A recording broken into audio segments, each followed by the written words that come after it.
For more perspective on the collapse of the Assad regime and the opposition that's coming to power, we turn now to Morhaf Joujati. He's a distinguished visiting professor at the U.S. Naval Academy and the former chairman of The Day After. That's a nonprofit organization that's been working toward building democratic institutions in Syria. Morhaf, good to see you. Thanks for being here. Thank you. I just want to start with your reaction as we've been watching these scenes unfold in Syria, people cheering in the streets. What has that been like for you to see? I am absolutely elated. I'm elated just as the Syrians inside Syria and the Syrians outside of Syria.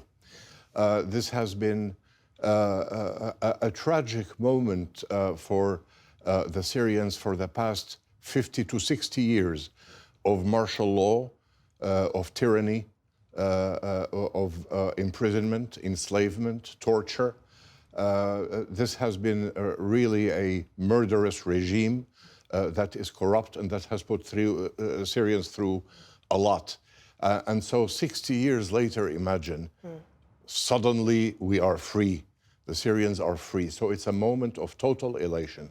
Also a moment of great uncertainty because we don't yet know what comes next. When you look at the promises made by this leader of HTS, al-Jolani, what do you make of his pledge to build a pluralistic, tolerant society? I don't simply go by his pledge. I go by the history of Hayat Tahrir al-Sham, the organization that he dominates in the province of Idlib, where they have now an experience in governance, where he has allayed the fears of minorities, where he has not imposed hijab and so on women. So I go by these things in addition to the fact that very recently he has communicated with the elders of the Alawites, the sectarian minority. That had previously backed the Assad regime. That backed the Assad regime. And they are on board with him, and this is extremely significant. Recently, he has nominated the Cardinal of Aleppo to be mayor of Aleppo, and the Cardinal declined because he doesn't want to be in a political position. Sunday, the church bells were ringing in Damascus. So again, he has been bending over backwards to allay the fears of minorities. At the same time, I should ask, and you saw John Feiner mention this, the fact that there's still a U.S. terrorist designation on this group, on HTS, a precursor group, al-Nusra, did have links to al-Qaeda. And we should also point out that al-Jolani himself was the man against who the U.S. government issued a Stop This Terrorist effort, offering $10 million in a reward for anyone helping to track him down. So do you see that designation being lifted? And are we sure there are no ties to al-Qaeda that remain? All these accusations are very true. However, Jolani did break away from al-Qaeda. He even fought al-Qaeda and he fought ISIS. And this is not only words, but there is evidence of this. So this designation of terrorism is in the past. Obviously, we should trust and verify. We shouldn't only take him by his words, but by his actions. And we will see what will happen in the days and the weeks ahead. What encourages me very much is that he is now coordinating and cooperating with the former regime prime minister in order to have a transition of all these major files, healthcare, water, electricity, and so on, to be taken to the next transitional administration so that there would be continuity in Syria's state institutions.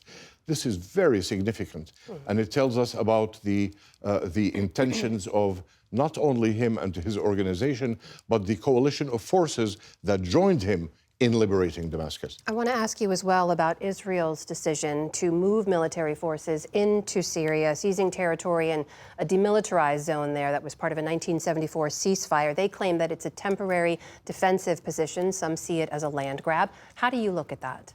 Israel has always expanded and said it would temporarily expand.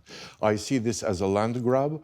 I do not agree with Mr. Netanyahu, who says that all this liberation of Syria was triggered directly by Israeli bombing, because in 2011, when there was a peaceful, popular uprising of the Syrian people against the Assad regime, And it failed. It failed because of the intervention of the Russian Air Force and of Iranian pro-militias that propped up the Assad regime. So this has little to do with the Israeli adventures in the Middle East. I think this is a land grab. I don't think it is temporary. I think Israel will remain there to stay. And time will tell. We will see. But I need to ask you as well about the millions of Syrians who've been displaced over these many years of war. I remember myself being on that Turkish border and visiting with many of them in the camps there. Children who'd been born in the camps had never even set foot back in Syria. What do you see as their future? Will they be allowed to return home? My dear friend, we have to only look at the footage, at the tens of thousands of refugees outside Syria, mainly in Turkey. There are 3 million in Turkey that are returning home now to reclaim their properties and to reclaim their lives and to be with their families and loved ones. They want to return to Syria, and they will, and they are certainly welcome. Morhaf Shujati, distinguished professor at the U.S. Naval Academy. Thank you so much for being with us here today. We appreciate your time. Thank you, my pleasure. Thank you for having me.